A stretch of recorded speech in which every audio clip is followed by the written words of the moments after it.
주님의 피 흘리신 은혜 가운데 저희가 지난 밤에도 평안히 쉬고 오늘 또 새로운 한 날을 주님과 함께 시작할 용기를 주셔서 감사합니다.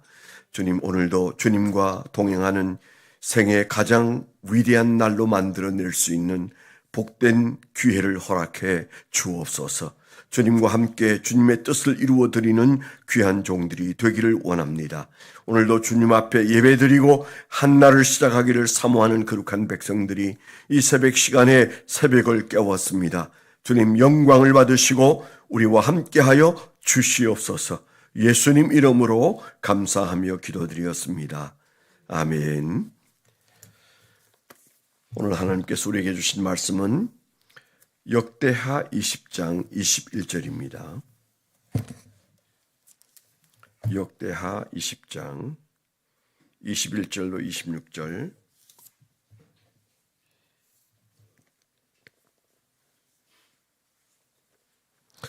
구약성경 682페이지 역대하 20장 21절로 26절입니다.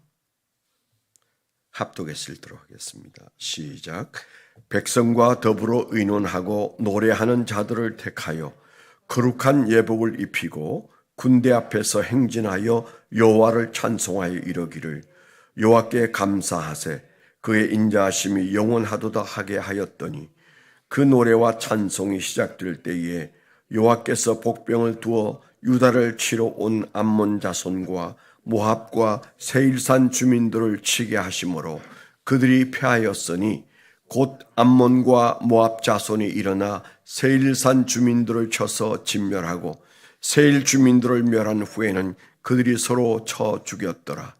유다 사람이 덜 망대에 이르러 그 무리를 본즉 땅에 엎드러진 시체들이 뿐이요 한 사람도 피한 자가 없는지라. 여호사밧과 그의 백성이 가서 적군의 물건을 탈취할세 본즉 그 가운데 재물과 의복과 보물이 많이 있으므로 각기 탈취하는데 그 물건이 너무 많아 능히 가져갈 수 없을 만큼 많으므로 사흘 동안에 거두어 드리고 넷째 날에 무리가 브라가 골짜기에 모여서 거기서 여호와를 송축한지라. 그러므로 오늘날까지 그곳을 브라가 골짜기라 일컫더라. 아멘. 네, 오늘 말씀 우리에게 주신 은혜를 생각하면서 묵상하고 적용 제목을 정해봤습니다. 인생의 가장 안전한 안전지대는 나의 문제가 하나님의 문제로 전환되면 브라가 골짜기가 된다. 인생의 가장 안전한 안전지대는 나의 문제가 하나님의 문제로 전환되면 브라가 골짜기가 된다. 네, 이 브라가는 우리가 늘 흥분되는 사건으로 기억하고 있습니다. 저희 교회가 개척한 지 한 3년 정도 되었을 때인가요? 찬양단을 구성하는데 김하석 목사님이 찬양단 이름을 지었으면 좋겠다. 그래서 제가 그때 이름을 지어준 게 브라가 찬양대 혹은 브라가 찬양단 뭐 이렇게 브라가라는 이름을 붙여서 요즘에는 본교에서 그 말을 잘 쓰지는 않은 것 같은데 저희 시작하고 계속적으로 사용했던 찬양단 이름이 브라가였어요. 그때는 뭐 성가대가 아직 구성되기 전이었기 때문에 찬양단이 그 이름을 가지고 열심히 했습니다. 당연히 그때도 제 마음속에 브라가는 특별한 사건의 현장으로 마음속에 자리했기 때문에 그 브라가가 좋겠다 그렇게 얘기를 했던 것이죠. 오늘 우리가 읽은 말씀대로 이 여호사밧 왕이 이 3개국 연합군이 쳐들어와서 코앞에 도착했습니다. 이 브라가 골짜기가 요엘에서 나오는 여호사밧 골짜기와 같은 것으로 우리가 이해하고 있는데 이게 그냥 시온산 밑에 겟세마네 동산 언덕 위, 그 정도 된다 생각하면 맞지 않을까 그렇게 생각이 됩니다. 그 브라가 골짜기는 지금도 이제 가면 어마어마한 많은 무덤이 언덕배기에 쫙 그 공동묘지가 있어요. 그러니까 예루살렘 성에서 보면 동쪽 편에 그 무덤들이 쫙 있는데 굉장히 지금도 여전히 아주 비싼 땅일 텐데 그게 무덤이 그 수만 기가 되는 무덤들이 거기에 있습니다. 그 무덤의 왼편 아래쪽에 예수님이 기도하셨다는 겟세마네 동산이 있는 것으로 본다면 아마 그 앞에까지, 그러니까 예루살렘 성 바로 코앞에까지 3개국이 쳐들어왔었다. 이렇게 볼 수 있지 않을까 그렇게 생각이 됩니다. 여호사밧은 이스라엘의 그 유다 왕 중에 3대 선왕 중에 하나입니다. 그러니까 다윗의 후손으로 계속 연결되어지는 왕위가 유다 그 왕국의 왕이잖아요. 북왕국은 여로보암에 의해서 이제 그 나라가 갈라졌는데 그 북왕국은 그 왕이 계속 이제 새로운 세대로 바뀝니다. 그런데 하나님의 약속 때문이라고 봅니다. 하나님께서 약속하신 대로 다윗의 후손들이 유다 왕국의 그 왕으로 끝까지 가죠. 그 중에서도 다윗의 후손이면서도 다들 그 왕위를 잘 지키지 못했는데 3분 정도가 기억되어지는 왕이라 이렇게 보는 거죠. 히스기야와 요아스와 그리고 여호사밧 이 정도다 그렇게 생각하면 될 것 같습니다. 그런데 이분도 흠이 없었던 것은 아니죠. 이분은 그 아합 왕 시대의 왕인데 어떻게 하면 저 북왕국 아합 왕하고 전쟁 없이 살 수 있을까?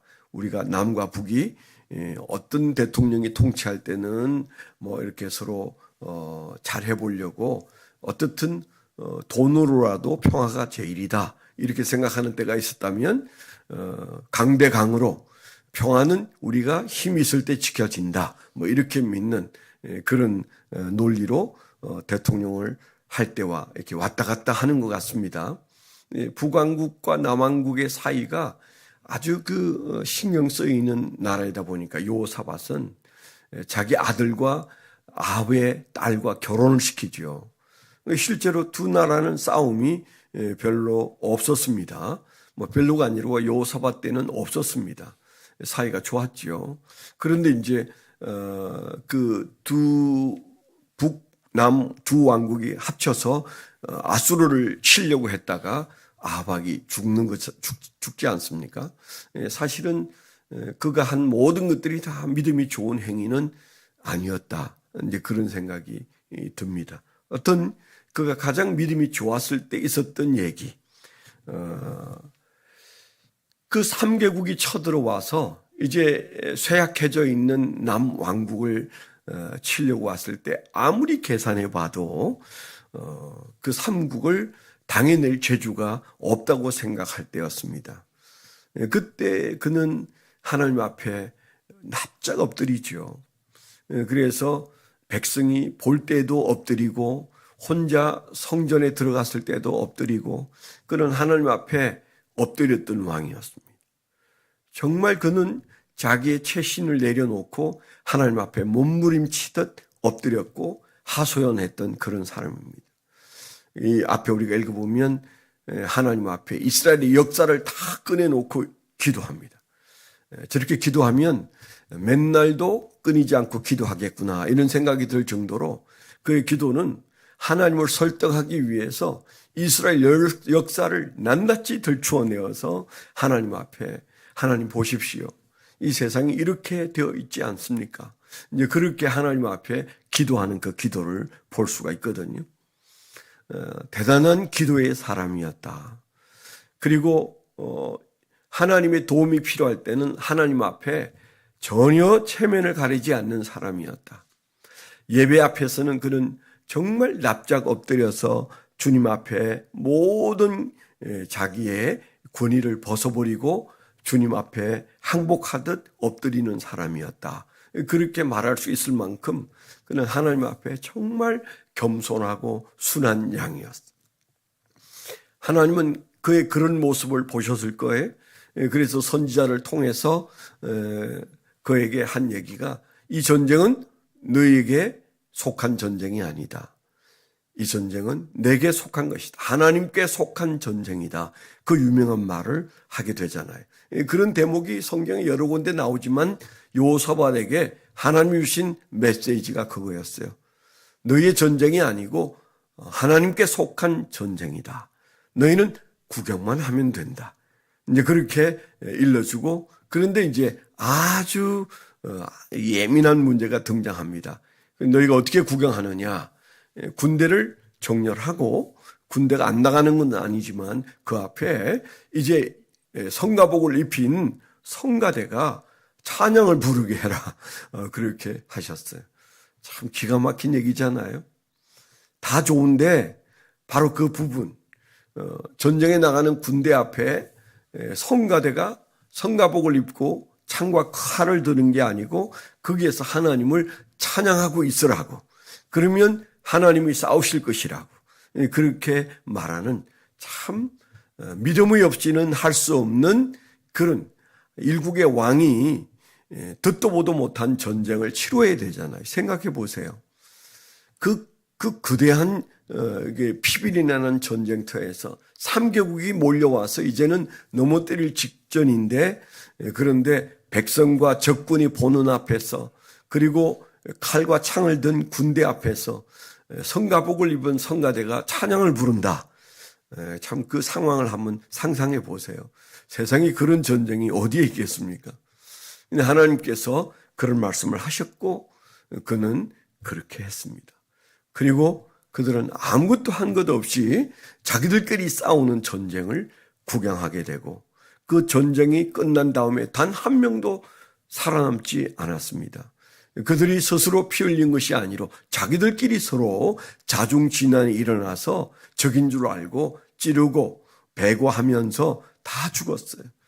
그들이 죽은 자리에서 3일 동안 전리품을 거두어 드리는데 걸리는 시간만도 3일이 걸렸다니까. 전리품을 다 거두어 드린 다음에 나흘째 그 브라가 골짜기에서 하나님을 찬양했다. 그래서 찬양의 골짜기 혹은 축복의 골짜기, 그렇게 말하는 브라가 골짜기 우리가 기억하고 있습니다. 훗날에는 이제 그 골짜기를 여호사밧의 골짜기라 그렇게 부르기도 했어요. 여호사밧의 골짜기란 하나님이 심판하실 때 얼마나 무섭고 처절한지를 보라, 그런 의미로 그런 용어를 사용하기도 한 것 같습니다. 오늘 말씀에서 아주 중요한 핵심은 어떻게 내 삶의 문제가 하나님의 문제로 전환될 수 있을까? 이스라엘의 심각한 문제는 하나님께서 개입하셔서 이건 내 문제다, 너희는 구경해도 된다, 이렇게 말씀하시기까지 어떻게 그게 가능할 수 있었을까? 만일에 우리의 모든 문제가 나의 문제가 아니고 하나님의 문제가 된다면 그 얼마나 귀한 일입니까? 우리가 어렸을 때, 성장할 때 부모는 우리 문제를 자기의 문제라고 생각하셨어요. 그래서 그 문제가 부모의 문제로 전환되니까 자식들은 평안히 잠잘고 삽니다. 이 말하니까 생각나는 얘기, 그 전에 한번 얘기한 적이 있는 것 같기도 한데요. 저희가 강동 아파트에 살 때, 이제 개척을 막 하고 얼마 안 됐을 때, 그때 그 아파트에 저희 아들 둘이 나가서 이제 이렇게 노는데, 그 아들 둘이 놀 때 종종 그 주변에 있는 아이들이 와서 이제 자전거도 빼앗고 집적거리고 이제 놀리기도 하고 이제 그렇게 했죠. 그랬을 때 이 아이들이 하는 방법이, 그 적군을 물리치는 방법이 딱 하나였어요. 둘이서 합창을 하는 거예요. 할머니! 이렇게 합창을 합니다. 그러면 3층에 있는 할머니가 요거만한 창문으로 머리를 내밀고 어떤 놈들이야! 이제 그러면 일시에 평정이 되는 거예요. 그게 재미 들려서 그 아이들은 아주 안전하게 재미있게 둘이서 뛰어놀다가 형들이 와서 공을 빼앗거나 자전거를 빼앗으면 둘이서 딱 눈치 보고는 소리를 지르는 게 할머니를 외치는 겁니다. 그러면 할머니는 금방 그 소리를 듣고 그 창문으로 얼굴을 내밀고 한바탕 소리를 지르면 조용해지는 거죠. 그러니까 그 아이들은 뭘 깨달았을까요? 우리는 힘이 없어서 공도 빼앗기고 자전거도 빼앗기고 더러 얻어맞을 수도 있고 무서운 형들한테 밀릴 수도 있지만 우리 지금 현재 이 상황이 우리 할머니에게 알려지면 할머니가 평정한다. 그래서 그들이 할머니를 부르는 순간 그 문제가 할머니의 문제가 되는 거죠. 전환이 되는 거죠. 바로 거기가 불화가 골짜기였어요. 여호사밧은 그가 용맹한 사람이어서 유명한 것이 아니라 기도할 줄 아는 사람이었어요. 나라를 이끌어가는 사람으로서 내가 할 수 없는 일을 하나님이 하실 수 있도록 내가 어떻게 이 상황을 전환시킬 수 있을까? 내가 어떻게 이 문제를, 내 문제를 하나님의 문제로 전환시킬 수 있을까? 그것을 알았던 사람이었던 것 같습니다. 그래서 그가 구구절절히 하나님 앞에 왕답지 않게 그렇게 연약한 자로 엎드려서 기도했을 때 어느 날 하나님은 선지자를 보내어서 이 문제는 내 문제다. 그렇게 선언하시고 그리고 너희는 찬양만 불러도 이 문제는 해결이 된다. 그렇게 말씀하셨잖아요. 왜 이 말씀이 기록되어져 있고 우리에게 기억되어질 수 있을까요? 우리의 인생의 문제가 어째서 우리만의 문제이겠습니까? 하나님은 우리 문제가 하나님의 문제가 되기를 원하십니다. 자녀는 그 문제를 종종 부모의 문제로 전환시킵니다. 철이 들거나 이제는 더 의지할 힘이 없는 부모일 때는 부모에게 의지하지 않지만 어린 아이는 힘 있는 부모를 의지해서 자기 문제를 부모의 문제로 전환시키잖아요. 우리의 신앙이 정말 좋은 신앙은 뭐든 내가 다 알아서 다 해내는 신앙이 아니라 내가 어려울 때 힘들 때 하나님 이 문제 기억해 주십시오. 하나님의 개입을 간절히 원할 때 그때 하나님께서는 우리 인생의 불화가 골짜기를 연출해내는 역사가 일어날 줄 믿습니다. 기도하겠습니다. 오늘도 이 나라를 위해서 여러분 한번 진지하게 기도해 주십시오. 그리고 하나님께서 아름다운 교회 미사체프를 위해서 하나님의 은혜가 함께 하셔서 저희 교회가 하나님의 뜻을 잘 받들고 기도하는 불화가 골짜기가 되게 해달라고, 기도하는 교회가 되게 해달라고, 여러분 교회를 위해서도 여러분 기도하시기를 바랍니다. 기도하겠습니다. 하나님 아버지 감사합니다. 오늘도 우리를 부르셔서 불화가 골짜기를 보여주셨습니다. 왕이 하나님 앞에 엎드려 기도할 때 그 문제가 그 왕의 문제가 아니라 하나님의 문제로 전환되듯 우리 인생의 문제가 오늘 새벽의 기도로 하나님 앞에 올려지고 하나님의 문제가 되어 하나님의 해결하심을 우리가 보게 하여 주시옵소서. 하나님께서 힘 주셔서 기도에 승리하는 기도의 승자가 되게 하시고 우리의 기도가 놀라운 기도가 되게 하여 주옵소서. 그 골짜기에서 기도하셨던 겟세마네 동산의 주님의 기도가 승리를 가져오신 것처럼 우리의 십자가도 능히 지는 종들이 되게 하여 주시옵소서. 이제는 우리 주 예수 그리스도의 은혜와 아버지 하나님의 극진하신 사랑과 성령님의 내주 동행하시며 그마 감동하심이 하나님을 사랑하는 거룩한 백성들의 생애 위에 지금부터 영원토록 함께하여 주시옵기만을 간절히 축원하옵나이다. 아멘.